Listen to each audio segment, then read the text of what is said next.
সেই রাসূলের কাছে আমার আল্লাহ 30 পারা কোরআন দিতে যদি 23 বছর লাগে, ও বাংলাদেশি মানুষ, আমার আল্লাহর কোরআনটা সেটা রাতারাতি তুমি পইরা মুফাসসির হবা, এটা হতে পারে না।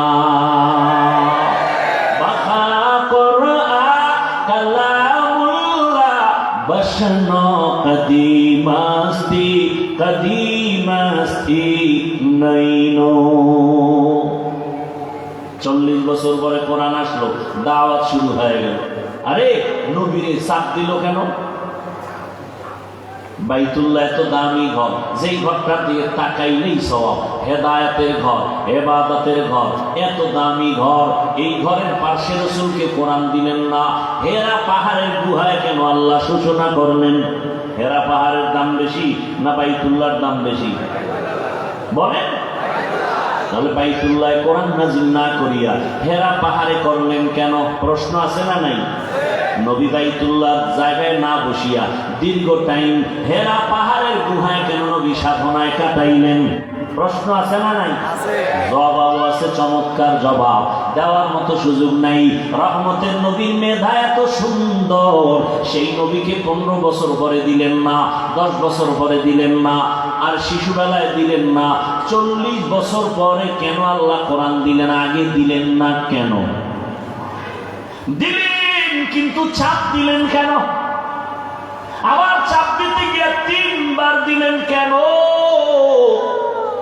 আল্লাহ নিজেই তো বলে, নবী আপনি কষ্ট করবেন না, আমি আপনার সিনার মধ্যে কোরআনটা জমা করে দিব। লা তুহাররিক বিহি লিসানাকা লিতাজালা বি ইন্না আলাইনা জামআহু ওয়া কুরআনা।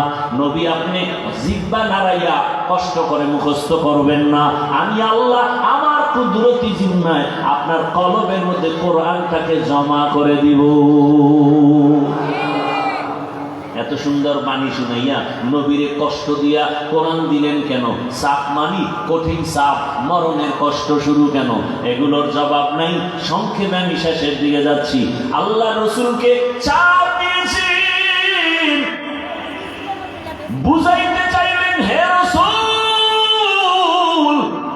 গোটা দুনিয়ার উম্মতের জন্য হবেন আপনি আদর্শ। আমার ইলম যদি নিতে হয়, কষ্ট ছাড়া ইলমের নূর সিনায় যাবে না।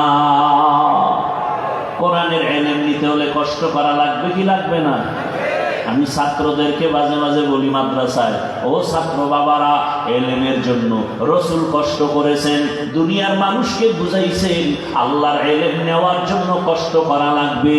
যে যত বেশি কষ্ট করবে তার ইলমের বরকত তত বেশি হবে। ইলমেরা ইজাজু করদান বেহিসাব, খলকেরা দান জওয়াবে বাসওয়াব, আপনা দারত দোস্তে খলকা জারেরা মিসলে ই খাসলত একে দিনদারেরা। আমরা কষ্ট তো করি না, আর এখন তো বর্তমানে কষ্টই নেই। ছাত্ররা খাওয়ার আগে, মাদ্রাসায় ভর্তির আগে বাপও খুঁজে, খাওন কয় বেলা? এরা তলিবুল ইলম না, সব তলিবুত তাআম। খানা তালাশ করে কয় বেলা? রুটিন তাকায় দেখে 3 বেলা। গোস্ত আছে কয় বেলা? কয় 4 বেলা। এইভাবে খুঁজতে খুঁজতে আর এক জায়গায় গিয়ে দেয় একটু বেশি আসেনি ওম্মা, আর এক জায়গায় গিয়ে দেয় 5 বার। খালি খাওন, ঘুমের আগে আপেল, ঘুমের 2টা ডিম দুধ, খাইতে খাইতে ফার্ম বানায় ফেলাইছে। এখন আর হাঁটতে পারে না, ছিদ্র সব বন্ধ। এলেন ঢোকার ছিদ্র কই? অথচ আমার রাসূল যদি দোয়া করতেন, হে মালিক, ওহুদের পাহাড় তুমি স্বর্ণ বানায় দাও, আল্লাহ দিতেন না? কিন্তু নবীকে আরবের বেঈমানেরা লোভ দেখাইছে, লোভ। আব্দুল্লাহর ছেলে, ক্ষমতার নেতা হতে চাও, সব থেকে বড় তোমাকে নেতা বানায় দিব। নবী কয় চাই না। দুনিয়ার সুন্দরী নারী চাও, নবী বলে চাই না। সুন্দর বাড়ি চাও, নবী বলেন আমি চাই না। আমি আল্লাহর কাছে দোয়া করি, হে মালিক, তুমি আমারে গরিবী হালাতে বাঁচাও, গরিবী হালাতে মরণ দাও, হাসরের দিন গরিবদের সাথে উঠার তৌফিক দাও। নবী বলেন, গরিবেরা বড় লোকের টাকা পয়সা দেখা লোভ করিস না, পাগল হইও না। কিয়ামতের দিন যেদিন আপন বলতে কেউ থাকবে না, ও গরিব বড় লোকের 500 বছর আগে জান্নাতে চলে যাইবা। রহমতের নবী কষ্ট করলেন, এলেম শিখার জন্য কষ্ট করতে হবে। যে যত কষ্ট বেশি করবে তার এলেমে বরকত তত বেশি হবে।